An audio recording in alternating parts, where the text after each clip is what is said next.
की संविधान की 7वीं अनुसूची।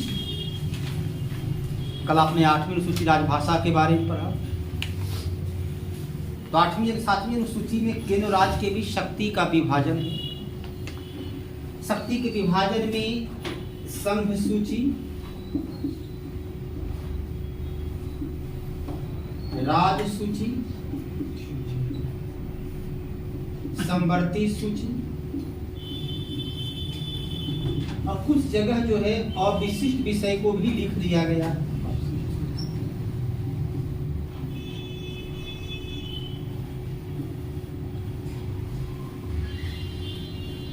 ऐसे अवशिष्ट विषय का कोई विभाजन है नहीं। अवशिष्ट मतलब जैसे आप भूगोल में पढ़ते अवशिष्ट पहाड़ी या अवशिष्ट पहाड़, जो कभी मुर्दार पर्वत हुआ करता था, अपरदन और निक्षेपित होकर वो छोटा सा अंश बच गया। मुलायम चट्टान बिखर चुके कठोर चट्टान जो शेष बच गया। से अवशिष्ट मतलब होता है शेष। तो तीनों सूची में बांट देने के बाद जो सूची शेष बच गई या जो सूची वर्तमान में नहीं है लेकिन भविष्य में वो भारतीय प्रशासनिक व्यवस्था का अंश हिस्सा बन सकता है, उसे अविशिष्ट के रूप में रखा गया। वहाँ अविशिष्ट का कोई विभाजन है नहीं, लेकिन आजकल देखते हैं कई पुस्तकों में अलग से उसको अविशिष्ट विषय के रूप में लिख देता है। अविशिष्ट वहाँ है जो शेष बच गया, विभाजन के बाद जो बचा वह अवशिष्ट विषय है। तो संघ सूची में मूल संविधान में 97 विषय बीपीएससी का तीनों डाटा पूछा हुआ क्वेश्चन भी है। राज्य सूची में 66 विषय, समवर्ती सूची में 52 विषय और बीपीएससी इसी तीनों को पूछा भी था।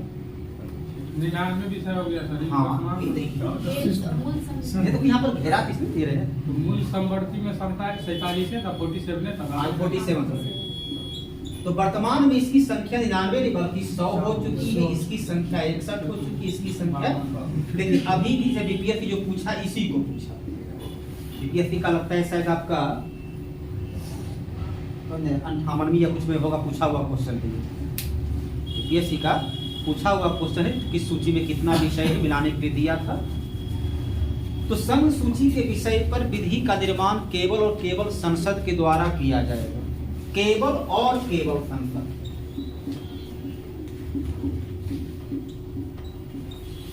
राज्य सूची के विषय पर निर्माण करने का अधिकार राज्य विधान मंडल को है, लेकिन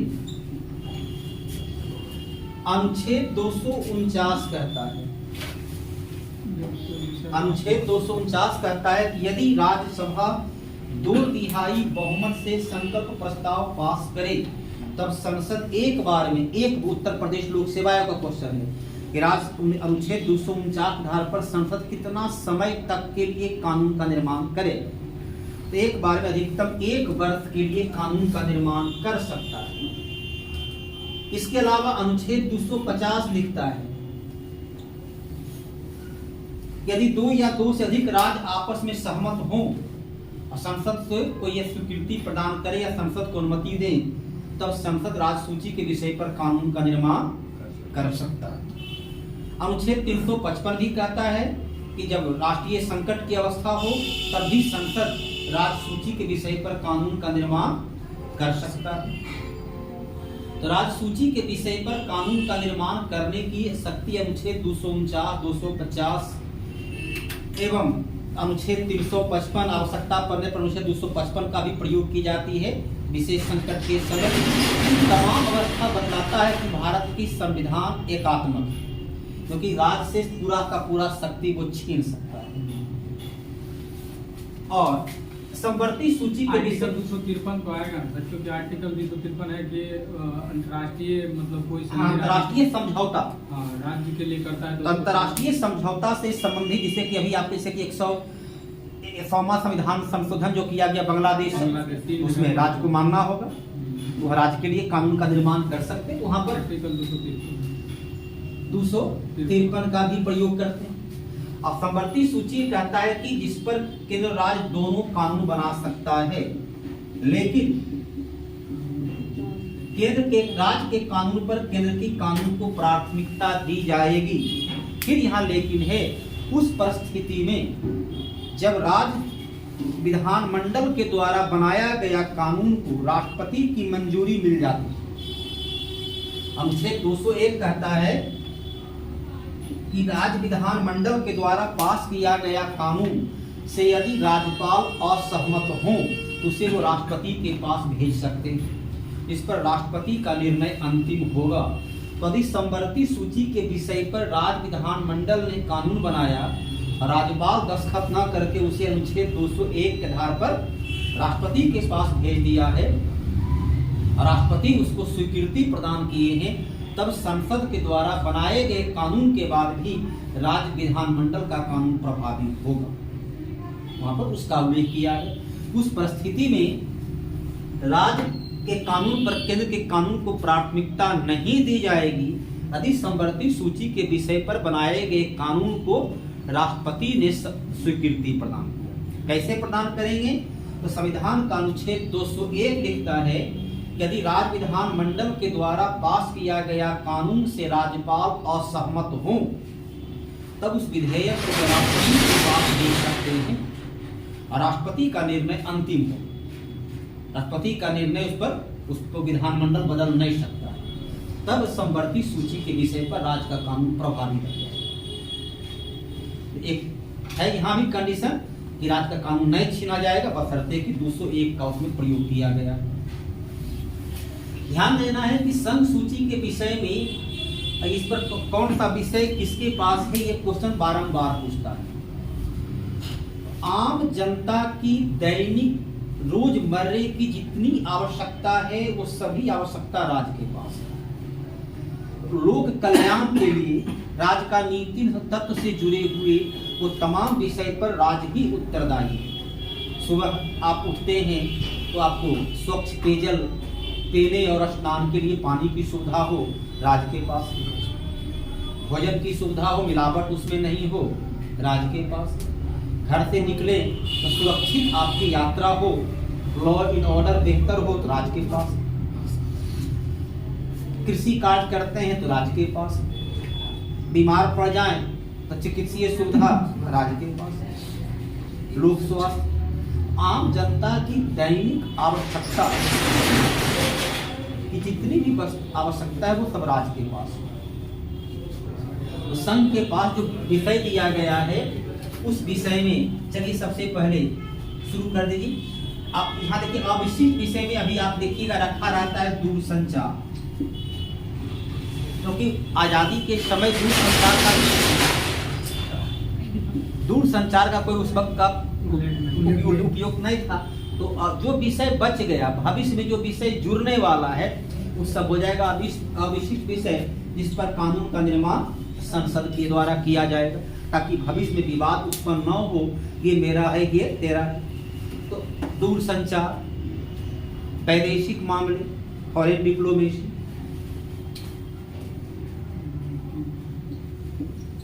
रेल, डाक, बैंक, बीमा, शेयर बाजार या पूंजी बाजार कर सकते हैं, अंतरराष्ट्रीय व्यापार, अंतरराष्ट्रीय व्यापार, अंतरराज्यीय नदी जल मार्ग व्यापार, अंतर राज्यीय नदी जल मार्ग व्यापार। जो नदी का हाईवे है आपका एक हो गया हल्दिया से लेकर इलाहाबाद तक, दू है कौन है सादिया से धुबरी। उस प्रकार जो है तो नदी जल अंतरराज्यीय नदी जल मार्ग, ये भी आपको। इसके अलावा देखिए जनगणना भी संघ सूची के विषय में शामिल। जनगणना संवर्ती सूची, जनसंख्या नियंत्रण, परिवार नियोजन, आर्थिक नियोजन, ये संवर्ती सूची। जनगणना संघ सूची। तो दूरसंचार, विदेश, रेल, डाक, बैंक, शेयर, अंतर्राष्ट्रीय व्यापार, अंतर्राज्यीय नदी जल मार्ग व्यापार, जनगणना, नागरिक उड्डयन अर्थात हवाई अड्डा, उसका प्रयोग होता है नागरिक उड्डयन हवाई अड्डा। पत्तन अर्थात बंदरगाह, बंदरगाह, ये सभी जो आपका आता है जो कि राष्ट्रीय महत्व की विषय वस्तु है वो सभी आपका आ जाता है संघ सूची के विषय के अंतर्गत। जबकि राज्य सूची में देखिएगा जितना भी आम जनता की जरूरत है, पेयजल, पीने का पानी, सिंचाई, कृषि, आवास, स्वच्छता, विद्युत वितरण, उत्पादन नहीं, उत्पादन हो जाता है समवर्ती सूची में। विद्युत वितरण बंटवारा करना है, विद्युत पुलिस, रेलवे में 2 पुलिस होता है, एक होता है आरपीएफ, तो आरपीएफ है संघ का, अब जीआरपी गवर्नमेंट रेल पुलिस वो है राज्य का। तो जीआरपी कारागार, अंत्योष्टि जीवन की मृत्यु के बाद का संस्कार, अंत्योष्टि उसके लिए देखिए कब्रगाह को घेरता है या शमशान घाट का प्रबंध करता है, तो वहां पर लकड़ी और अन्य प्रकार की व्यवस्था कर इंतजाम करता है।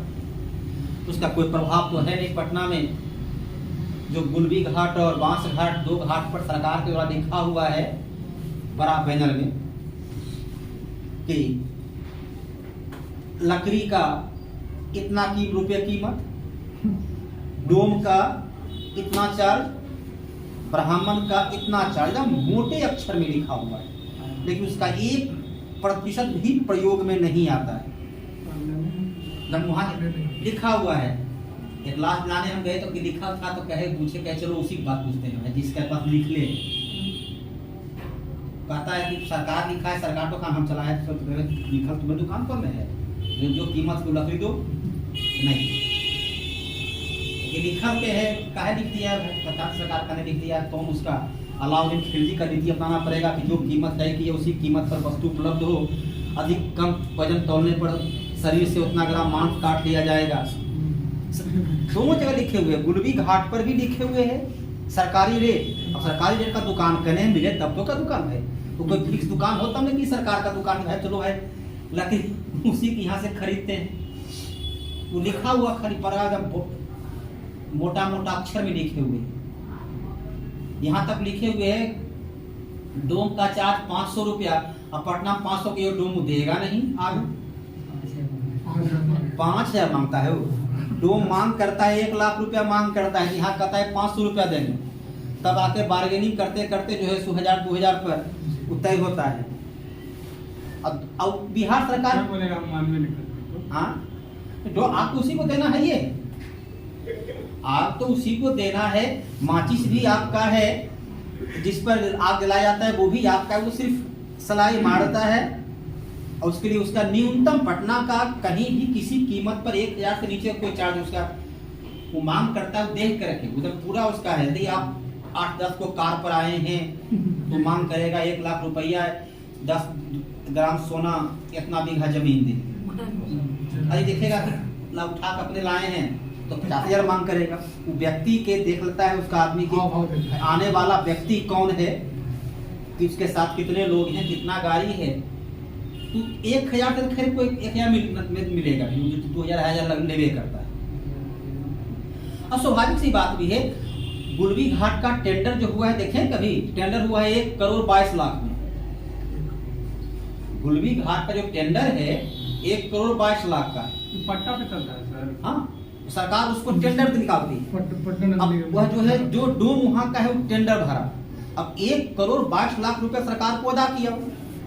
अब जितना लाख जलाने आवेगा उससे पैसा लेगा, तो 1 करोड़ जब रुपया दिया है 1 करोड़ 22 लाख, तो कम से कम 3 करोड़ का कमाने का प्रबंध करेगा ना भाई। और उसका कम से कम 10-20 को आदमी चाहिए ने, एक बार में लाख 10-10 लाख जल रहा होता है तो उसको 10 जगह आदमी चाहिए ने। उसका सुबह 4 बजे से रात्रि 11 बजे तक का उसका ड्यूटी है, उसका वही पैसा लेगा ना। 1 करोड़ में टेंडर होता है, घाट का, जिसे तुम डोम देख रहे हो बड़ा ही, तो वो सब पूरा मिलके देता होगा। हाँ, जो भी कोई को लेता होगा डोम उसका मतलब एक ही घाट का सर की पूरे पटना का ना, एक घाट का गुलबी घाट का, इसका 5 घाट का उसका अलग टेंडर। उसका अलग टेंडर, तीन रुपए घाट है। हाँ खाली खाली तो कहे वो जो देखने में लग रहा है कि बड़ा ही घटिया कपड़ा पहने वो कुल करोड़पति वहां बैठा है, एक करोड़ रुपया। नहीं बनारस में चलिए, बनारस का जो बंदों का घर है, घर तुम्हारा जो है सो बड़े बड़े पटना का करोड़पति घर पे मात कर देगा। बनारस में मणिकर्णिका घाट पर जो उसका डोम का घर देखिए, तो उसकी जो डोम का बस उसका है पहचान के आगे में कुछ सूप टांग दिया है, वो डोम का घर है। देखिए तो उसका घर कितना आलीशान घर रहता है, और उसको लाश लाने वहाँ आ ही रहा है। मालूम है कि लाश लाएगा पटने में एक दिन में जो है सो कम से कम 100 लाख से ऊपर जलता है। तो हर दिन 1,000 भी लिया तो कितना हो गया, 1 लाख रुपया उसका तो एक दिन का। ऊपर से लकड़ी भी वही बेचेगा, तो उस सब का तो अलग उसका इनकम है। बिजनेस आइडिया तो सबसे बढ़िया है सर। 1,000 में नहीं दे, 1,000 में नहीं, लाख लाने में 1 रुपये नहीं रहता है वो। कम से कम हम लोग जलाए हैं पटना में 4-5 लाख जलाए हैं, 3,000 4,000 5,000 से नीचे नहीं उसको मिलता है। एक बार 2500 तो न्यूनतम रहता है, तो उसका उससे कम कोई उपाय नहीं। 18 काम उसको एक लाने के लिए गए, करीब 18-20 वर्ष का लड़का था, तो कहा गया, जानते हो वो डोम क्या बोला, कहा बाबू मरिएगा एक के बार में, चाहे 18 वर्ष से मरिए 88 वर्ष में मरिए, दोनों मरेगा। यही बोला था वो, आपसे मरिएगा एक के बार में। वो एडिक्ट हो जाता है वो तो सर, जलाते जला हिम्मत भी तो चाहिए सर। वो सब सर मोदी जी का भाषण सुनता तो जलाने में जो है सो वहां पर हम लोग लाश जलाए हैं, क्या देखते हैं उसका, तो उसका टेंडर होता है, करोड़ों करोड़ उसका टेंडर होता है, तो उसकी इनकम है। मालूम सरकार को मालूम है कि हाँ इनकम भरपूर है, जो लाश जलाने आवेगा आग उसी के हाथ से मिलना है, तो चाहे जो भी है देवे करेगा, शौक से दीजिए या मजबूरी में दीजिए, देना तो है। सिर्फ नाम के लिए सरकारी अधिपति में काम को अपनी हाँ, लेकिन वहाँ लिखा हुआ है, हम बहुत 2-3 जगह हम सोचे कि तरफ, क्योंकि मरने वाले व्यक्ति जो है सो मर गए थे रात को 11 बजे, 12:30 बजे लगभग, तो लाश लेकर के अब कहाँ जाए, तो हुआ कि चलो वहीं पर, तो लाश पे 11 बजे रात भर जलता नहीं है, तो रात भर रुकना था, तो क्या करते थे, शमशान घाट पर गए, मन कहीं कहीं जो है सो भूत देखे नहीं, लेकिन मन में डर लगता था। रात को एक आदमी नहीं है, खाली हम 2-3 भाई चल घूम रहे थे, कहीं एक आदमी जो है सो नहीं है। तो लेके क्यों चलेगा, घर में भी रख सकते हैं। अरे पटना अस्पताल में बड़े हुआ, फिर पटना से गाँव जाए, फिर लाश फिर लाना है, तो चलो यहीं पर, हॉस्पिटल में तो तुरंत निकाल के तो घर से फोन किए अपना लोग अपना आ जाएंगे घर से, तो हम लोग घाटे पर जाकर वहीं पर कहाँ बैठेंगे, वहीं तो घूमे, तो जो है सो कहीं कहीं मन में भाइयों रहता करे भूत कुछ मिला होगा नहीं, शमशान घाट पर घूम रहे थे, लेकिन कुछ मिला था, भूत नहीं जरूर आया हम लोग को। सर शमशान घाट जाना है तो तारा पीट जाइए, इस सब शमशान घाट में कहाँ कुछ है? तो रात्रि को लाश जलता नहीं है, 12 बजे 11 बजे बाद लाश नहीं जलता, 4 बजे लाश नहीं जलाता है, 4 बजे के बाद लाश जले। अब 4 बजे लेकर आइएगा तो सारा सिस्टम करते करते 5-6 बज जाएगा, यानी करते करते। लेकिन पटना में एक सुविधा है लाश लाने में, कि आप उसको पैसा दीजिए तो जो काम करता है, पहले तक लकड़ी ढोक ले जाइए, लकड़ी सरियाइए, अब सारा काम भी करता है, 4-5 रुपये लेता है, वो लकड़ी भी ले जाता है, सिर्फ लाश को हम लोग रख दिए और जलाने का काम भी वो दिया, उसके बाद सारा काम वो कर लेता है, पैसा उसके बदले लेता है, सब टेंडर उसका भी हो गया। या आप खाली बैठे रहिए, वो सारा काम कर रहे, तो हम लोग से बढ़िया जलाता है, क्योंकि हम लोग तो गए 6 महीना तो 4 महीना गए जलाने के लिए, और उसको तो दिन भर में रोज जलाना है 100 लाश। यहाँ तो लकड़ी पे मशीन तो नहीं, तीनों में मशीन हो गए, लेकिन मशीन पर लोग नहीं जलाते। तो अंत्येष्टि राज्य सरकार में आता है, अंत्येष्टि राज्य सरकार के दायरे में आता है, उसका प्रबंधन राज्य सरकार को करना है। तो इसमें देखिए आता है लोक स्वास्थ्य, लोक स्वास्थ्य, लोक प्रशासन, लोक स्वास्थ्य, लोक प्रशासन, ये भी आपका। इसके अलावा इसमें देखिए आपका आता है पंचायती राज, नगर का स्थानीय स्वशासन, ये सब राज सूची के विषय में शामिल होता है। लोक स्वास्थ्य, लॉ एंड ऑर्डर जिसे कह सकते, लोक प्रशासन लॉ एंड ऑर्डर जिसे कर सकते हैं, शांति व्यवस्था ऐसे अलग होता है, शांति व्यवस्था अलग, पर्सनल अलग है। तो शांति व्यवस्था ये सब राज सूची में आता है। आम जनता की जितनी आवश्यकता है, पहले शिक्षा भी इसी में था, लेकिन 42वां संविधान संशोधन 1976 में शिक्षा को समवर्ती सूची में कर दिया गया। तो समवर्ती सूची देखिए, सबसे पहले शिक्षा,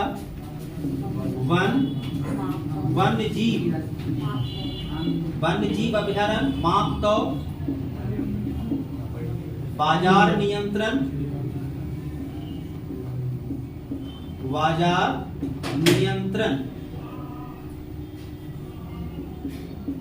श्रम संघ, विद्युत उत्पादन, वहां पर देखिए वितरण है, यहाँ पर विद्युत उत्पादन है। उत्पादन एनटीपीसी भी करेगा, राज्य सरकार भी कर सकता है, लेकिन वितरण अर्थात घर घर तक पोल खंभा गड़ करके मीटर लगा करके वो राज्य सरकार करेगा। विद्युत उत्पादन। इसके बाद चलिए इसमें आ जाइए आर्थिक नियोजन।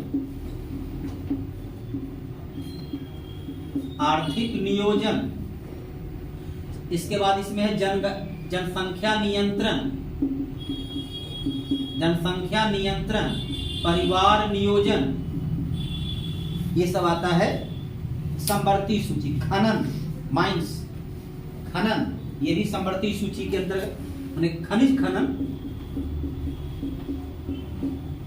खनन, ये सब समवर्ती सूची के विषय के अंतर्गत आता है।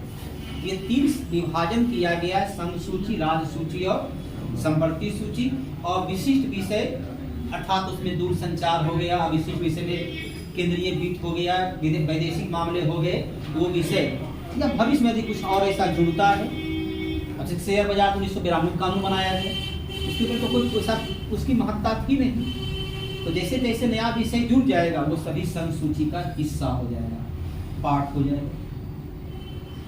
तो इस प्रकार से आपका संघ सूची, राज सूची और समवर्ती सूची। और विशिष्ट विषय भी, ये जो शब्द है वो कनाडा के संविधान से लिया गया है। संघ सूची कनाडा के संविधान से है, राज सूची कनाडा के संविधान से है और समवर्ती सूची ऑस्ट्रेलिया के संविधान से लिया गया।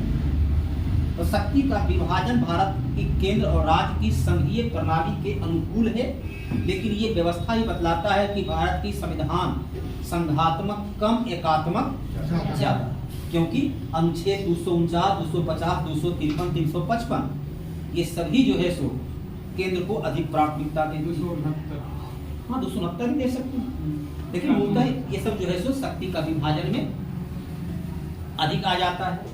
ऐसे भी राज्य सूची के विषय पर विशेषकर कर प्रणाली में यदि संशोधन करना है तो संसद ही संशोधन कर सकती है। 30 शक्ति का विभाजन हो तो संविधान की 7वीं अनुसूची। निगम कर, मेला कर, सब तो राज्य सूची हाँ, में रहेगा। निगम कर राज्य, ये राज्य का क्षेत्र में है।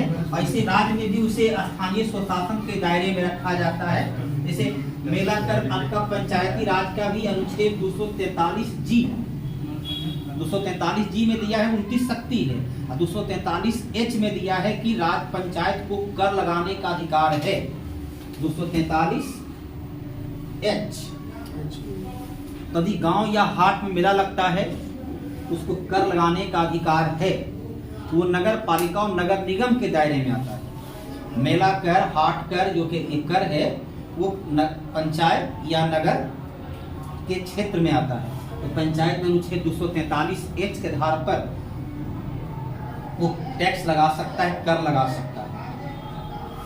पटना में कोई लगता है मेला, वहां पर जो कुछ दुकान चाहे भोजन करने वाले या श्रृंगार या मेला वाला, तो उसका जो टैक्स देता है वो नगर निगम लेता है।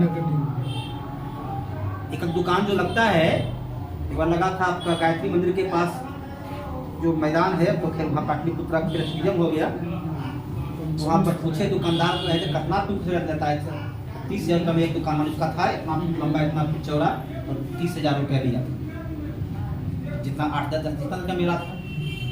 तो वो नगर निगम के पास आता है, राज्य सरकार भी उसको नहीं कर सकती, वो स्थानीय कर होता है। मेला कर, हाट कर में देखिए जो है विभाजन जो होता है।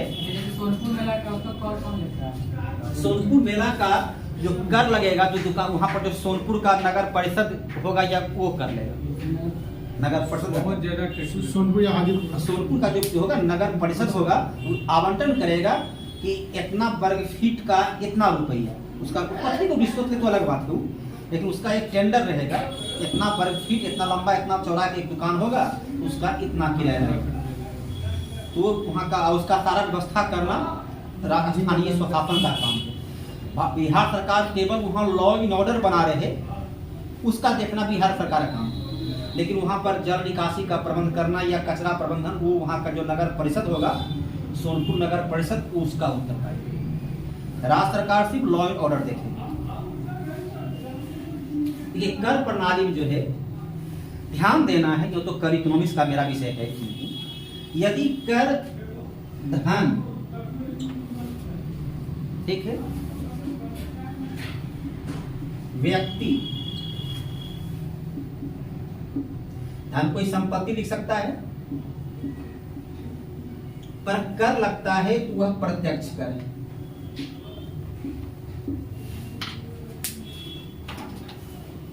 यदि कर वस्तु, सेवा, उत्पाद पर लगता है तो वह अप्रत्यक्ष कर है।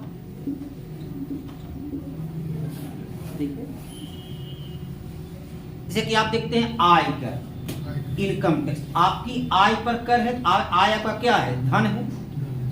यहाँ पर आय लिख सकते हैं, आय संपत्ति। आय व्यक्ति और संपत्ति पर लगने वाला कर जो होता है वो प्रत्यक्ष कर होता है। आय कर, निगम कर, उपहार कर, संपदा शुल्क। संपदा शुल्क सबसे पहली बार 1953 में लगाया गया और लगभग 1985-86 में इसे समाप्त कर दिया, फिलहाल नहीं लगता है। इसी प्रकार देखिए है ब्याज कर, व्यवसाय कर, भू राजस्व,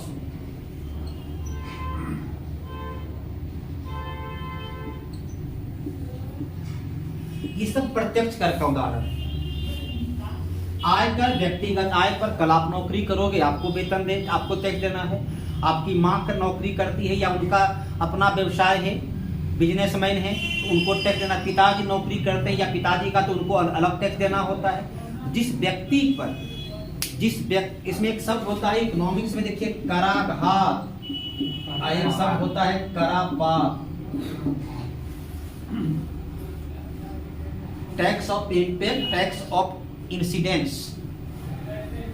जब कराघात और करापात दोनों एक ही व्यक्ति पर, एक्चुअल टैक्स पेयर और लीगल टैक्स पेयर दोनों एक ही व्यक्ति, जिस पर कर लगाया गया, कर का भुगतान वही करता हो, वो प्रत्यक्ष कर है। यदि कर आय पर, व्यक्ति पर, संपत्ति पर लगाया गया तो पहचानने के लिए वो प्रत्यक्ष कर है। आय कर इनकम है, निगम कर लाभांश। मुकेश अंबानी दिखलायक हमारी 10 करोड़ का लाभ हुआ, तो लाभ उसका व्यक्तिगत आय है, और लाभ जो कंपनी का तो व्यक्तिगत आय है, उन प्रत्यक्ष कर। उपहार कर, कौन बना करोड़पति में, आप जीते 10 करोड़, 5 करोड़, 7 करोड़, तो आपकी आय है, तो उपहार कर। उपहार क्या है? पैसा है, नगद धन संपत्ति मिला। संपदा शुल्क, संपदा शुल्क अब लगता नहीं है, 53 में शुरू हुआ था, बंद कर दिया गया 85-86 में। उसका था कि चलिए आपके जो भी जमीन, मकान आपके पिता के नाम, आपके माता के नाम, कभी कभी दुनिया छोड़वे करें, उनकी जमीन, उनकी संपत्ति आपके नाम ट्रांसफर होगा, तो संपत्ति के हस्तांतरण पर लगने वाला कर संपदा शुल्क होता। तो जिस एक बार लगता था, तो संपत्ति आपको जिस व्यक्ति को मिला उसको कर देना। देखो धन संपत्ति पर ब्याज कर, बैंक में जमा करते हैं 10,000 रुपया से अधिक का भी ब्याज हो जाता है। इंटरेस्ट, मूलधन नहीं, 10,000 से अधिक का भी ब्याज हो जाती है, तो लगता है ब्याज कर। वही देखिए आपके नगद पैसा पर ब्याज मिला है। व्यवसाय कर, यदि आप व्यवसाय करते हैं तो जैसे 20 लाख तक तो जीएसटी छूट है, 20 लाख से कम का है तो एक मुफ्त सरकार व्यवसाय कर लेती है। 50,000 रुपया से अधिक का यदि आपका टर्नओवर है तो उस पर व्यवसाय कर लगता है। भू राजस्व जमीन पर बहुत मामूली है, 10 रुपये 20 रुपये कुछ है एक साल में। तो जिस भू संपत्ति जिस व्यक्ति के नाम से जमीन है उसको टैक्स देना, ये सब हो गया प्रत्यक्ष कर। ये केंद्र सरकार का, ये केंद्र सरकार का, ये केंद्र का, ये केंद्र का, ये केंद्र का, ये दोनों राज्य का प्रत्यक्ष कर। ये दोनों कर जो है राज्य का प्रत्यक्ष कर। ये देखिए ये दोनों हो गया राज्य सूची का विषय, ये सभी हो गया संघ सूची का विषय। उसी प्रकार अप्रत्यक्ष कर में आइए, उत्पाद कर, सेवा कर कब से लगा शुरू हुआ? सेवा कर, हाँ 1994। सीमा शुल्क को दो भाग में बांटते हैं, एक होता है आयात कर जिसे बोलते हैं टैरिफ, दूसरा होता है निर्यात कर। ये सभी केंद्र सरकार का कर है। राज्य सरकार में आइए बिक्री कर, इसे क्या बोला गया? VAT, value added tax. कैसे निकालते हैं? वैल्यू एडेड टैक्स मतलब सर जिस राज्य से गुजरेगा वहाँ बिक्री कर का हो गया वैट, और एक होता है सेल वैट। तो उत्पाद कर जो हो गया, कहानी उत्पाद कर की जगह पर आया सेल वैट, बिक्री कर की जगह हो गया वैट। अब सब खत्म हो गया तो आ गया जीएसटी हो गया। लेकिन सब क्वेश्चन अभी भी पूछता है, जैसे कि 1000 रुपया का गेहूं आपने खरीदा, व्यवसायी हो, तो मान लो कि सरकार अभी चलो 5%, एक उदाहरण से नए टैक्स है, लेकिन मान लो चलो 5% टैक्स लगा। 1000 पर टैक्स कितना हो गया? 50 रुपये है ना। इसी गेहूं से बनता है सूजी,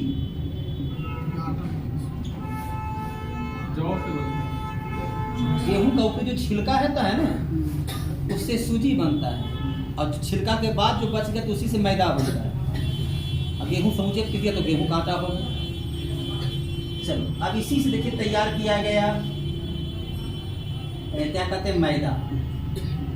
तो पहले चलिए इस सूजी से तैयार किए, मान लो गेहूं का लिए तो इससे 1000 का सूजी तैयार किए, 1000 का मैदा तैयार किए। तो पहले इस पर भी 5%, इस पर भी 5%, अर्थात 50-50 टैक्स लगा।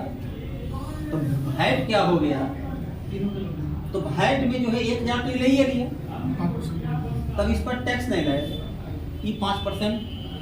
यदि मान लीजिए 1000 का 1200 बनाया तो इसके सिर्फ 1000 का ले लिया है, तो सिर्फ 200 का ही लगेगा, 10 रुपये।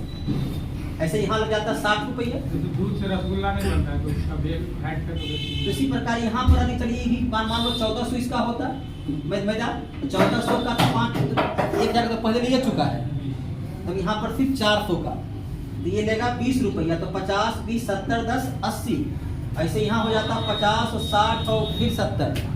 तो उसी टैक्स को घटा दिया है, उसी मध्यवर्ती वस्तु पर जब टैक्स खत्म कर दिया गया तो उसको कहा गया वैट, वैल्यू एडेड टैक्स। जो वैल्यू में अंतर आया, 1000 तो पहले आप ले नहीं है गेहूं से, अब अंतर कितना है? 200 का टैक्स लीजिए, वो हो गया वैल्यू। ये बिक्री कर राज्य सरकार का है।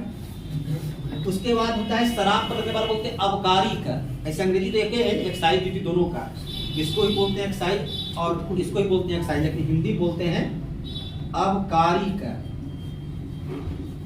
ये राज्य सरकार का कर, अबकारी कर राज्य सरकार का। परिवहन कर राज्य सरकार का कर। अष्टांग शुल्क ये लगाती केंद्र सरकार है, लेकिन संग्रह करती है राज्य सरकार। ये सब राज्य सरकार का अप्रत्यक्ष कर है। तो ये सब आ जाएगा राज्य सूची में, ये हो जाएगा सब सूची। कर को कुछ कर होता है कि केंद्र सरकार लगाती है और राज्य को हिस्सा देती है वित्त आयोग के सिफारिश पर। कौन कौन कर? हाँ, वह कर जो केंद्र सरकार लगाती है, केंद्र सरकार संग्रह करती है, लेकिन वित्त आयोग के सिफारिश पर राज्य सरकार को हिस्सा देती है। निगम कर में हिस्सा नहीं मिल रहा। टोल टैक्स तो नेशनल उत्पाद कर और आय कर, एक्साइज ड्यूटी और इनकम टैक्स, ये केंद्र सरकार लगाती है, केंद्र सरकार संग्रह करती है, लेकिन वित्त आयोग के सिफारिश पर राज्य को हिस्सा देती है 41%। ठीक है, चलो दूसरा कर, वह कर जो केंद्र सरकार लगाती है, राज्य सरकार संग्रह करती है, राज्य सरकार ही विनियोजन करती है, सारा पैसा राज्य सरकार रख लेगा। स्टाम्प ड्यूटी ये केंद्र सरकार कर है, लेकिन सारा पैसा राज्य। चलो तीसरा, वह कर जो केंद्र सरकार लगाती है, केंद्र सरकार संग्रह करती है, लेकिन 100% राज्य को वापस कर देती है। 100% कमजोर है। अरे अर्थ सबके पास रहबे करता है, व्यवस्था उसी का व्यवस्था करना है, किसके पास अर्थ नहीं है? अरे हर के पास पॉकेट में है तो अर्थ रख ले है, ये उसी की व्यवस्था करना है। विज्ञापन पर लगने वाला कर, टीवी ऐड है, वो केंद्र सरकार लगाती है, केंद्र सरकार संग्रह करती है, 100% राज्य को देती है। इसके अलावा रेल यात्री किराया, किराया नहीं किराया कर, रेल यात्री किराया पर लगता है सुरक्षा अधिभार। हर टिकट पर 1 रुपया सुरक्षा अधिभार होता है। जीआरपी को पैसा उसी तो पैसा मिल जाता है, केंद्र सरकार टिकट तो काटा केंद्र सरकार, पैसा रखता केंद्र सरकार, लेकिन सारा पैसा देगा राज्य सरकार। टिकट का नहीं देना पैसा है, टिकट अधिभार, माल किराया पर लगने वाला अधिभार तो केंद्र सरकार लगाई, केंद्र सरकार संग्रह की और सारा पैसा राज्य सरकार को देती। तो कर से कई प्रकार का क्वेश्चन होता है, जैसे इकोनॉमिक्स वाले सर पढ़ाएंगे उसको विस्तार से। तो ये आपका रहा, ये केंद्र संघ सूची राज्य सूची का विभाजन हो गया कर के क्षेत्र में। इतना याद रखिएगा तो आगे इससे अधिक आवश्यकता नहीं पड़ेगी। सर मेरा क्वेश्चन है, हाँ बोलिए। रास्ते रोड पे देखते होंगे कि बहुत सारा मतलब दुकान खोल के सब बेच रहा है, हाँ। तो उसको कोई कर देना नहीं होता है। जैसे चाय का ठेला है, कहीं सब्जी बेच रहा है, 50,000 रुपया से कम ट्रांजैक्शन यदि है उसका, 50,000 से कम का ट्रांजैक्शन है तो उसको टैक्स नहीं लगता है। लेकिन नगर निगम के दायरे में यदि आता है तो उससे नगर निगम का टेंडर करता है, तो नगर निगम उसके एक निश्चित तय कर देगा, उतना रुपये उसको देना होगा, नगर निगम रख देगा। वो दुकान का यदि सरकारी जमीन पर दुकान है तो, निजी जमीन पर दुकान है तो नगर निगम टैक्स नहीं लेना है। लेकिन 50,000 से कम का वार्षिक टर्नओवर है तो, 20 लाख से अधिक का टर्नओवर है तो उसको जीएसटी से छूट मिल जाती है, 20 लाख से ऊपर का है तो उसको जीएसटी लगता है। तो गांव में है तो हाट मेला के लगता है, तो वहां पर जो गांव के यदि मुखिया हैं तो वो उसका एक निश्चित टैक्स तय कर सकते हैं। कर तो हर क्षेत्र में है, कर कहाँ कहाँ देते हैं वो निर्भर करता है। इतना ईमान नियम के मुताबिक यदि एक बैनर भी पटना नगर निगम में आपके दायरे में पुल पर, ओवर ब्रिज पर कहीं भी जाड़ साटते हैं तो बिना टैक्स दिए नहीं साट सकते हैं। तो एक इश्तिहार भी आप लगा दिए हैं तो वो बिना टैक्स दिए हुए आपको नहीं लगाना है। तो नगर निगम का कर्मचारी भी देखते रहता है, किसका देखेगा बैनर, कहेगा अच्छा उसका, तुरंत वो मोबाइल नंबर नोट करेगा और देखेगा कि इसका टैक्स का यहाँ कुछ है कि नहीं है, तो तुरंत फोन करेगा, आपका यहाँ पर देखे थे लगा हुआ कैसे लग गया है, चढ़ावा उसको कीजिए, नहीं तो तुरंत FIR करते हैं वहाँ पर।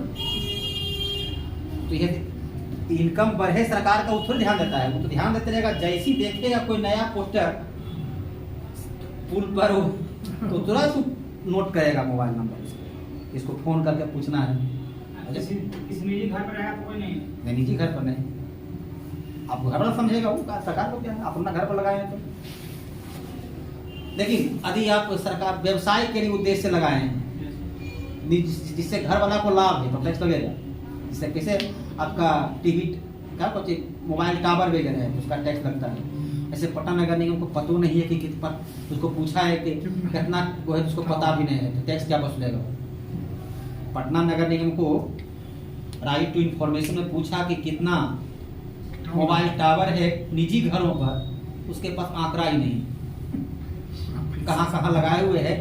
तो उसका नियम है, उसका टैक्स उसको देना है जो व्यवसायिक उद्देश्य से उसको टैक्स देना है, व्यवहार में ऐसा कुछ है। तो ये कर वाला में ही आपका कौन संघ का है और कौन राज्य का स्पष्ट हो गया। और अंत्येष्टि संस्कार का जो कर लगता है जन्म मृत्यु कर का जो है वो है पंचायत का कर। लेकिन जन्म मृत्यु पंजीकरण वो जो आता है संवर्ती सूची में आता है। जन्म मृत्यु पंजीकरण नियम के मुताबिक जन्म होने के 1 सप्ताह के अंदर पंजीकरण करवाना है। और मृत्यु के पश्चात भी मृत्यु के जो आदि संस्कार करने आते हैं घाट पर, तो वहाँ पर रसीद कटता है, रसीद कटा तो वहाँ आपका प्रमाण पत्र हो गया, वही प्रमाण पत्र माना जाता है। उसका ज्यादा नहीं 151 कुछ इसी रुपए लेता है, संवर्ती में आता है। हाँ तो संवर्ती नहीं, जन्म मृत्यु पंजीकरण संवर्ती में, जन्म मृत्यु पंजीकरण संवर्ती सूची का विषय। तो इस प्रकार से आपका चलिए ये हो गया। अब आगे देखिए,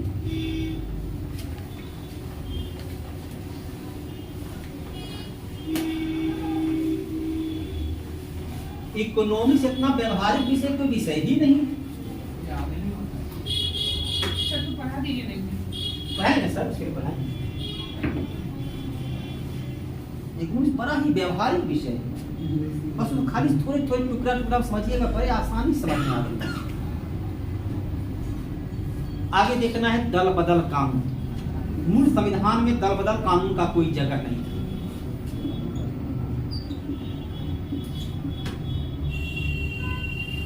और उसकी कोई आवश्यकता भी नहीं थी। ऐसे भी 1952 से लेकर 1977 तक यह लगभग एक दलीय सरकार थी।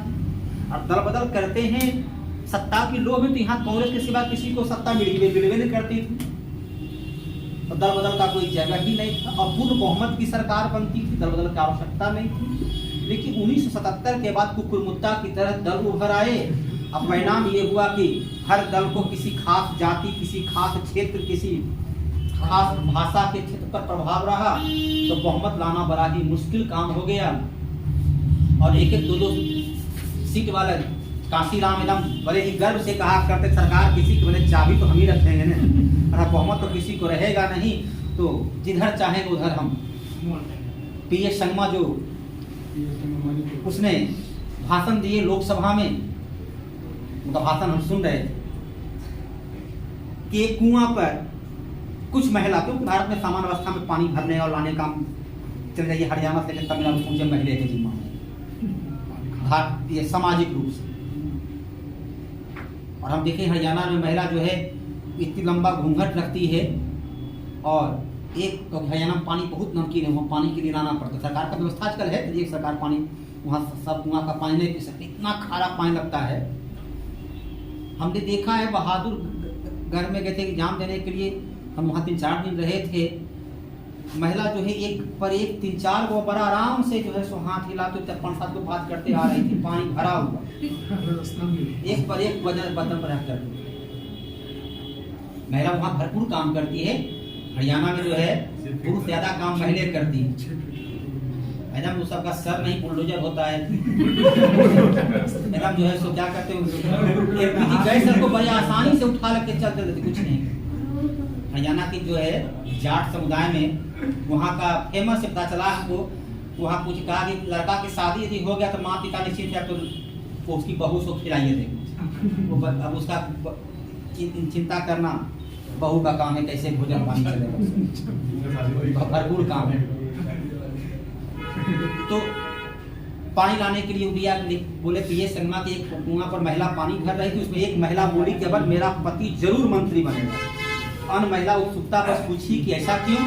कहा मेरा पति अपने जो है पार्टी का एकमात्र सांसद चुना गया है और किसी को बहुमत नहीं है, तो उसी को बहुत समर्थन देगा जो उसको मंत्री बनाएगा। तो अन्य महिला बोली कि मेरा पति तो मंत्री जरूर बनेगा। तो कहा सो क्यों? का मेरा पति निर्दलीय चुनाव जीत कर गया है, तो वो भी उसी को समर्थन देगा जो उसको मंत्री बनाएगा। तो छोटे छोटे दल की कितनी अहम भूमिका हुआ ये PS संगमा ने लोकसभा में। छोटे छोटे दलों की भूमिका पर स्वर्गीय प्रमोद महाजन का भाषण था। कहे कि एक सरकार थी इंद्र कुमार गुजराल की, और जिसे देखते हैं संसदीय शिष्टमंडल बराबर यात्रा करते रहता है पूरे देश में। तो संसदीय शिष्टमंडल गया चीन, तो प्रमोद महाजन पहचानते थे, उस वक्त रेडियो पर सुन रहे थे, उस वक्त उतना सुविधा भी नहीं था 1995-96 में। तो प्रमोद महाजन भाषण दिया, उसी बोला मैं प्रमोद महाजन बुला के भाई चली नाम है जाने कौन दे रहा है। कहा कि माननीय अध्यक्ष महोदय, हम एक शिष्टमंडल के लिए चीन जाना था, गए थे, उसमें हमारे शिष्टमंडल का नेता माननीय कानून मंत्री बाईके अलग थे, तो उस वक्त संसद में मौजूद। तो चीन के पत्रकार ने पूछा कि लोकतंत्र भारत में जहां इतनी बहुदलीय प्रणाली है तो कैसे काम करती है, अलग अलग दलों के साथ मिलकर सरकार चलाते हैं। तो हमारे सदन के नेता मौजूद हैं बाईके अलग जी, इन्होंने मुझे कहा इसका जवाब प्रमोद महाजन आप दे। तो मालूम हुआ चलो भाषण देने वाला प्रमोद महाजन व्यक्ति है। वो भाषण में दिया, कहा माननीय अध्यक्ष महोदय, मैंने जो उत्तर दिया, मैंने कहा कि मैं प्रमोद महाजन सदस्य भारतीय जनता पार्टी जो वर्तमान लोकसभा के सबसे बड़े दल का लीडर हूँ। तो तब बीजेपी सबसे बड़ा दल था 96 में, सबसे बड़े दल का मेंबर हूं जो मुख्य विपक्षी पार्टी। कांग्रेस के प्रियरंजन दास मुंशी जो मर गए सर, कांग्रेस के प्रियरंजन दास मुंशी जो लोकसभा में दूसरे सबसे बड़े दल के नेता हैं, वो सरकार के सहयोगी दल के सदस्य हैं जो हमारे साथ मौजूद हैं, उन्हें साथे गए थे, शिष्टमंडल में मौजूद थे वो। और बाईके अलग जी जो हमारे शिष्टमंडल के नेता हैं, अपनी पार्टी सिक्किम गोमांतक पार्टी के एकमात्र सदस्य हैं। ये सरकार है, इसी को कहते हैं लोकतंत्र। प्रमोद महाजन का लोकसभा में दिया हुआ भाषण। सबसे बड़ा विपक्षी पार्टी मुख्य विपक्षी दल है, सबसे बड़ा पार्टी मुख्य विपक्षी दल है, दूसरा सबसे बड़ा पार्टी सरकार का सहयोगी दल है, और एक सदस्य का पार्टी वो सरकार है। इसको कहते हैं लोकतंत्र, भारतीय लोकतंत्र। ये परिभाषा तो क्या कटाक्ष कर रहा था कि छोटे छोटे एक दो व्यक्ति किस प्रकार से लोकतंत्र में महत्ता प्राप्त कर लेते हैं, उस पर कटाक्ष था। तो कितना कटाक्ष में भी सार्वजनिक कटाक्ष दिया था। तो दल बदल कानून को लागू करने के लिए 52वां संविधान संशोधन 1985 में दल बदल कानून को पारित किया गया, और इस कानून को संविधान का अनुच्छेद 100 और 101 के अंतर्गत रखा गया। संविधान का अनुच्छेद 100 और 101 में रखा गया। दल बदल कानून के आधार पर पहली बार राजनीतिक दल को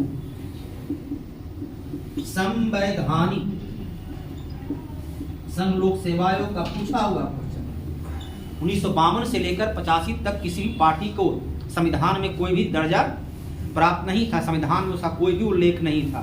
लेकिन दल बदल कानून के आधार पर अनुच्छेद 100 और 101 के आधार पर राजनीतिक दल को संवैधानिक दर्जा प्राप्त हो जाता है। इसके लिए संविधान में 10वीं अनुसूची को शामिल किया गया। दल बदल कानून कहता है, ऐसे उसमें सिर्फ फिर संशोधन हुआ 91वां संविधान संशोधन के द्वारा 2003 ईस्वी में दल बदल कानून में पुनः परिवर्तन किया गया। वर्तमान कानून के अनुसार यदि किसी भी राजनीतिक दल का 2/3 या उससे अधिक दल बदल करता है, 2/3 या उससे अधिक दल बदल करता है, उस पर दल बदल का नियम प्रभावी नहीं होता है। लेकिन 2/3 से कम दल बदल करता है, पहले 85 में 1/3 रखा गया था, उसको बदल के किया गया 2/3। तो 2/3 या उससे अधिक दल बदल करता है, उस पर यह नियम प्रभावी नहीं होता है। लेकिन 2/3 से कम दल बदल करते हैं तो उसकी सदस्यता सदन का अध्यक्ष, ऐसे लोकसभा के सदस्य की योग्यता अयोग्यता का निर्णय लेंगे राष्ट्रपति। सदस्य को अयोग्य ठहराना है तो राष्ट्रपति ठहराएंगे, लेकिन दल बदल कानून के आधार पर अयोग्य ठहराने का अधिकार अध्यक्ष। ऐसे कोई व्यक्ति की योग्यता का अयोग्य ठहराएंगे राष्ट्रपति, लेकिन यहाँ पर है कि ठहराएंगे सदन का अध्यक्ष। साथ ही कहता है या तो वह दल बदल कर लिया हो तब यह नियम प्रभावी होता है। दूसरा है पार्टी हुई अर्थात सचेतक, क्या बोलते हैं उसको, सचेतक। हर पार्टी में एक सचेतक का पद होता है जिससे राज्य मंत्री का दर्जा प्राप्त होता है। सचेतक को राजमंत्री का दर्जा प्राप्त होता है। तो सचेतक अर्थात व्हिप का उल्लंघन कर, सचेतक ने कहा कि पक्ष में वोटिंग कर दो, अब विपक्ष में कर दिए, या कहा विपक्ष में कीजिए, पक्ष में कर दिए, तो पार्टी व्हिप का उल्लंघन है। पार्टी एक लाइन का व्हिप जारी करता है कि सभी सदस्य सदन में मौजूद रहेंगे और इस विधेयक के पक्ष या विपक्ष में वोटिंग करेंगे। शरद यादव पे हुआ था तो पार्टी व्हिप का पालन करना अनिवार्य है। तो पार्टी व्हिप का उल्लंघन करते हुए सदन या सदन की समिति में यदि मतदान किया हो तो भी उस अवस्था में उसकी सदस्यता को समाप्त कर दिया जाता है।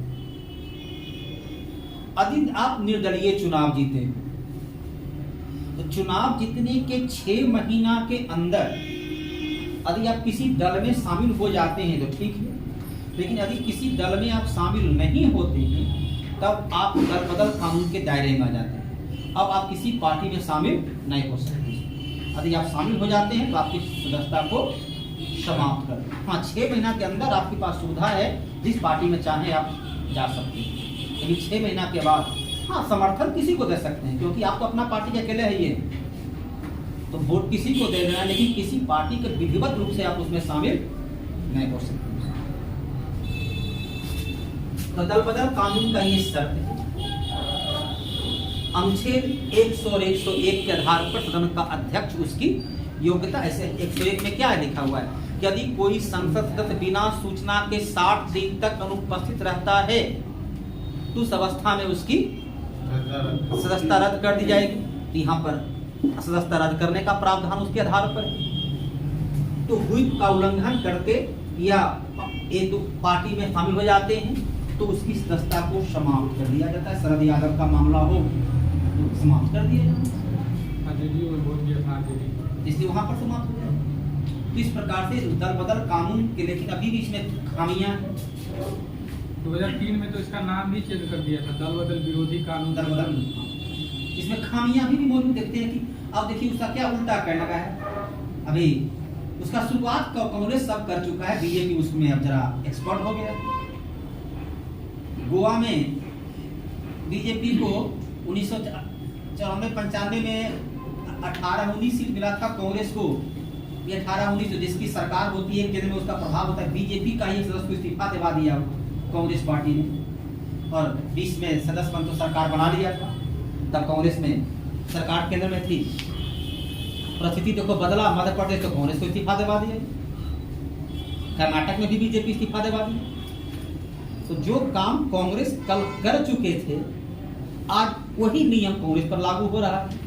सारा काम कांग्रेस पहले कर चुका है, तो उस पर नियम उसी पर अभी उल्टा बैठ रहा है। मैंने बताया था कि कभी अमित शाह को पी चिदम्बरम गिरफ्तार किए तो अमित शाह इसको गिरफ्तार कर दिए। इस प्रकार से दल बदल कानून में देखिए अब नया नियम हो गया। मध्य प्रदेश आप देखिए, कर्नाटका देखिए, क्या किया भाई, इस्तीफा दिलवा दिया। इस्तीफा दिलवा करके, क्योंकि पद पर रहते हुए आप बीजेपी का समर्थन नहीं कर सकते, इस्तीफा दे दिया, सीट खाली हो गया। अब बीजेपी और कांग्रेस में 506 सीट का अंतर था, 10 को इस्तीफा देते बीजेपी बहुमत हो गया, बीजेपी के पास सबसे बड़ा दल बन गया, अब वो चुनाव जितवा लिए। तो दल बदल कानून का क्या है, वो खुला उल्लंघन है। मध्य प्रदेश, कर्नाटका 2 जगह तो ये खुला उल्लंघन है। महाराष्ट्र चलिए इसमें शामिल कर रहे, तो 2/3 इसलिए दिया गया कि आपको किसी दल का नेता बनाया गया, और मान लो चले 3-3, 6-3, 9 व्यक्ति आपको दिया गया कि आप 9 का नेता हैं। 1 2 से आपकी वैचारिक असहमति स्वाभाविक है, सबसे संभव नहीं है, लेकिन 9 में से यदि 6 7 8 आपसे वैचारिक रूप से असहमत हैं, मतलब नेतृत्व में ही खामियां हैं। 2/3 से अधिक यदि आपका विरोध में है, मतलब आप में खामियां हैं। 1-2 खामियां, 1-2 तो बात हो सकता है कि विरोध हो, इसलिए 2/3 दिया गया इसलिए ताकि किसी कोई व्यक्ति जो है किसी पार्टी की जागीर न बन जाए, बंधुआ मजदूर की तरह उसे प्रयोग में न ला सके। और 2/3 यदि आपसे असहमत है, मतलब पार्टी नेतृत्व में ही खामियां है, इसलिए वो पार्टी को अलग होने का उसे अधिकार दिया है। मान में एलजेपी 6 को था तो 5 को चल गया अलग, होना चाहिए था। तो कर ऐसा कहीं हुआ आपका चंद्रबाबू नायडू का पार्टी आंध्र प्रदेश से तय 3 या 4 राज्यसभा का सभी बीजेपी में शामिल हो गए राज्यसभा में। अब क्यों शामिल हुआ हमको समझ नहीं आया कि ठीक है आंध्र प्रदेश में बीजेपी को ज्यादा ताकत है नहीं, तो ठीक है आज शामिल हो गए बीजेपी, फिर तुम कल कैसे जीतोगे? यदि कल रहता तुम उसी पार्टी, तो उस पार्टी तुमको दोबारा जिता भी देता, लेकिन वो शामिल हुआ क्यों मुझको समझ में, मंत्रियों उसको नहीं बनाया है और वो शामिल हो गया, तो वहाँ तो बीजेपी कोई वजूद है नहीं तमिल आंध्र प्रदेश में। उसी प्रकार देखिए तेलंगाना में 15-16 को कांग्रेस का सांसद था, 10 को शामिल हो गया था चंद्रशेखर पार्टी में। इस प्रकार से छोटे छोटे दल पर भी प्रभावी है नहीं, लेकिन बड़े दल पर दल बदल करने की प्रवृत्ति को काफी हद तक ये रोक चुका है। इस प्रकार से दल बदल कानून अनुच्छेद 100-101 संवैधानिक मान्यता, 86वां ये 52वां संविधान संशोधन और 91वां संविधान संशोधन, इस प्रकार से दल बदल कानून ये अध्यक्ष ये दिया गया है किसको, सदन के अध्यक्ष को। और विशेषकर विधानसभा में इसका कई बार दुरुपयोग हुआ है और वह मामला कोर्ट तक पहुंचा है। मामला जो है कोर्ट तक पहुंचा कि नियम के अनुकूल अध्यक्ष काम कर रहे हैं या नहीं कर रहे हैं, तो अध्यक्ष इसमें बराबर जब अपनी पार्टी का होता है लाभ में तो उसका निर्णय सुनाते हैं 6 महीना के बाद, और जब विपक्ष का होता है सुनाते हैं 2 मिनट फैसला। इस प्रकार की कुछ खास करके विधानसभा में इस पर शिकायत बनी हुई दल बदल कानून। इसके अलावा है राष्ट्रीय एकता परिषद, यह एक गैर संवैधानिक संगठन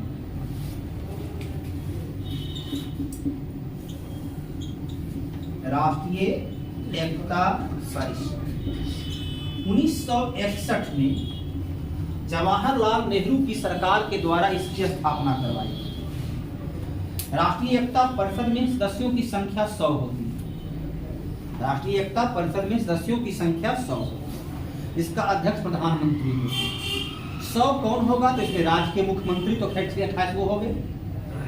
इसके अलावा नेता विपक्ष लोकसभा का 32 को फिर से शेष है कि प्रधानमंत्री अपने हिसाब से उद्योगपति, समाज सेवा माने समाज के प्रबुद्ध वर्ग, कला, साहित्य, विज्ञान, समाज सेवा, इतिहासकार, साहित्यकार, जो समाज के बारे में जानकारी रखते हैं, मनोविज्ञान के एक्सपर्ट होते हैं, वैसे लोगों को इसमें शामिल किया जाता है।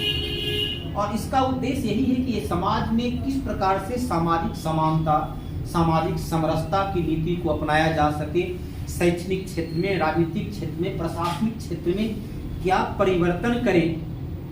हम लोग यहाँ विद्यार्थी शिक्षा का विद्यार्थी के रूप में, किसी की जाति और किसी की धर्म से विद्यार्थी या शिक्षक को क्या काम है, यहाँ पढ़ना और पढ़ाना है। कल आपको नौकरी करना है, कल आप डीएसपी बनोगे या कोई पद प्राप्त करते हैं, तो आपको प्रशासन में किसी जाति की क्या आवश्यकता है। आखिरकार हम लोग भारतीय या नागरिक के रूप में न सोचते जाति क्यों सोचने लगते कि हमारी जाति, हमारा धर्म। तो ऐसा किस प्रकार का हम सिस्टम को तैयार करें, शैक्षणिक स्तर पर हम ऐसा क्या परिवर्तन लाएं, सामाजिक तौर पर ऐसा क्या परिवर्तन लाएं जिससे हम जाति धर्म से ऊपर उठकर राष्ट्र के लिए, समाज के लिए काम करने की विचारधारा, जो जितने भी वैमनस्यता होती है, संघर्ष होता है, वो उसी के आधार पर होता है। तो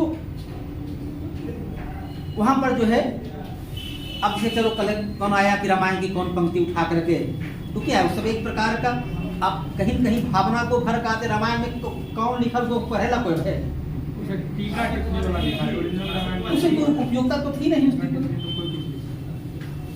ऐसे भी जब आप तुलनात्मक रूप से अध्ययन करते हैं जब तुलना होती है तो कहीं तुलना की जाती, चलिए कई बार तुलना की जाता है कि भाई आंख जो है सो मिर्ग के समान, तुम आंख मिर्ग के समान देते हो, क्या खाना मिर्ग का दिया है। अब तुलना में करने तो कुछ भी आप जो है सो, गंगा की इतना पूजा किया गया है, तो तुलसीदास के गंगा नहीं लिखा वहां पर है, शुद्ध नदी जल भरे इतराई, जस थोड़ा धन खल इतराई। गंगा नदी हमारा पवित्र नदी है, तो उसमें बरसात में बाढ़ आता है तो उसको खल कहा गया है, मतलब उसको दुष्ट कहा गया है। अरे प्रतीक में जब हम देते हैं तो कहाँ पर किसकी जरूरत होती है उसके हिसाब से वो बदल जाता है। तो वो शादी विवाह में टोकरी भर गाली देता है, कहाँ कोई गुस्साता है, जैसे देखो गाली बोलते तो कोई गुस्सा जाता है, तो कहेगा वहाँ गाली दे रहा है। तो परिस्थिति का जगह का क्षेत्र होता है, अलग अलग जगह का क्षेत्र होता है। इतिहास के पन्नों पर है, कामेश्वर महाराज, दरभंगा महाराज थे ना, बड़े ही गुस्सैल स्वभाव के थे, बचपन से ही बड़े ही क्रोधी स्वभाव के थे।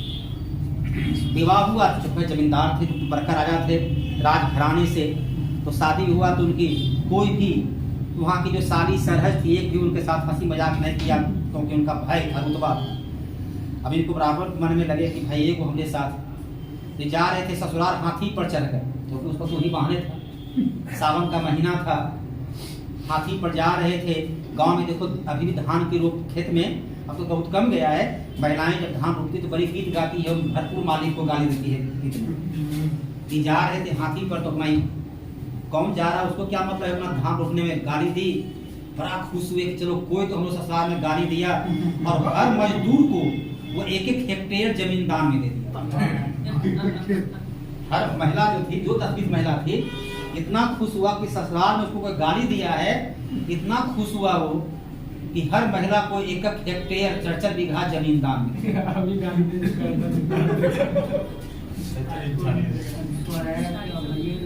तो हर चीज की एक महत्ता होती है, तो कौन सा लाइन किस परिप्रेक्ष्य में लिखा गया है उसको लोग भुला जाता है, और सिर्फ शब्द का अर्थ निकाल करके।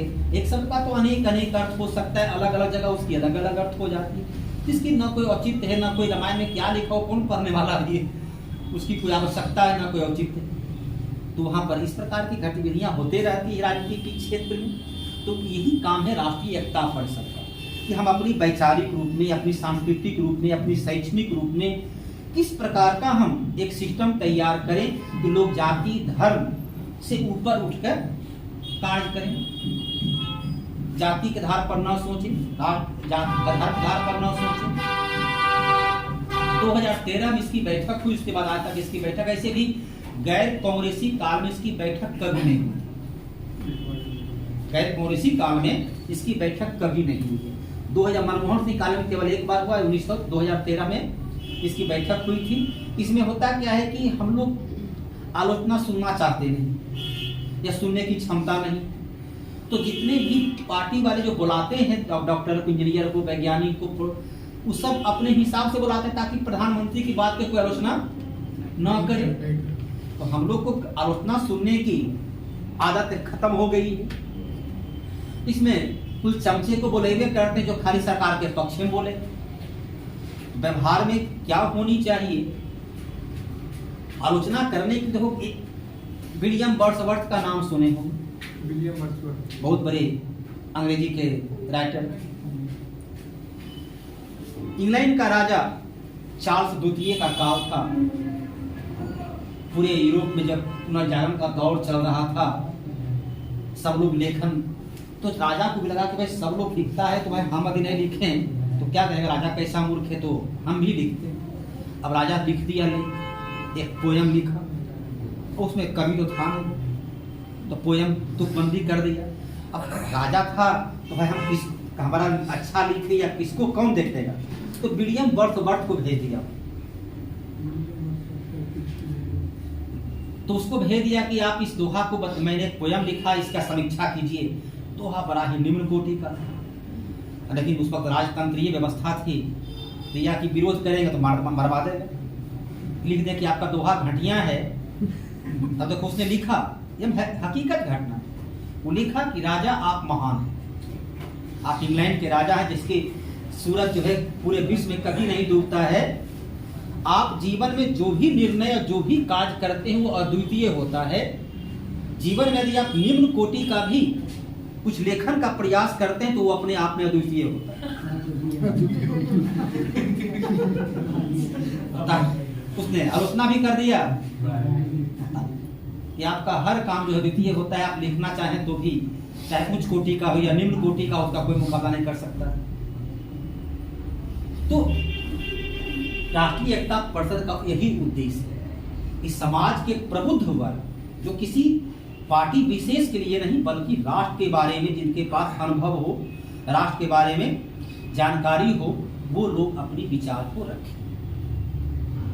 लेकिन हम लोग विभाजनकारी, देखिए दीवार, बिना दीवार के मकान नहीं बन सकती। घर बनाने के लिए दीवार का होना बेहद जरूरी है। घर बनाना है तो दीवार का होना जरूरी है, लेकिन यदि यही दीवार घर के भी आंगन में पड़ जाती है तो घर टूट जाता है। दीवार की अपनी भूमिका है। बिना दीवार का घर नहीं बनेगा, लेकिन यदि ही दीवार घर के आंगन में आ जाए तो घर टूट जाती है। तो दीवार की भूमिका है कि रहेगी, लेकिन हम लोग ऐसा जगह दीवार बनाए घर न टूटे। तो हम लोग हर विचार को ऐसा प्रकट करें कि दूसरे व्यक्ति समुदाय को भावना को ठेस न पहुंचे। इसी यही काम है राष्ट्रीय एकता परिषद का। 2013 के बाद इसकी बैठक नहीं हुई और आज तक इतिहास घटना है कि जब जब गैर कांग्रेस की सरकार रही है कभी भी इसकी बैठक नहीं हुई है। इसके में 100 मेंबर होते हैं। सभी राज्य का मुख्यमंत्री, कैबिनेट मंत्री और प्रबुद्ध वर्ग को इसमें शामिल किया जाता है। रतन टाटा शुरू से ही कांग्रेस के विरोधी थे। इंदिरा गांधी बैठक बुलाई थी, रतन टाटा मौजूद इसमें संयोग से बुलाया था, जो कि बहुत बड़े हैं। तो जमनालाल बजाज का जो कोई था अपना बजाज परिवार का, तो उसको बोलने के लिए कह दी इंदिरा गांधी। जमनालाल बजाज साहब बड़ा प्रबुद्ध थे। उन्होंने बोला जहाँ रतन टाटा जैसे व्यक्ति मौजूद हैं, इंदिरा गांधी जो है, क्योंकि ये कांग्रेस को कभी भी, टाटा परिवार कांग्रेस को कभी समर्थन नहीं किया है, तो जानबूझ के इंदिरा गांधी इसको अपमानित करने के लिए इनको पीछे कर, जबकि बरिश्ता में आगे जरा बजाज जो है तो बड़ा समझदार था। उसने कहा कि हमें अभी तत्काल कुछ सूचना है, कहीं बाहर जाना है, तो उद्योगपतियों की बात हमारे रतन टाटा जी मौजूद हैं, वो रखेंगे, हम थोड़ा सा बाहर जा रहे हैं। इनको थमा दिया ताकि ये अपना विचार जो है सो रख सके। तो वहां पर है कि क्या उद्देश्य था, ताकि आपकी जो खामियां है वो आसानी से ये प्रकट कर देंगे।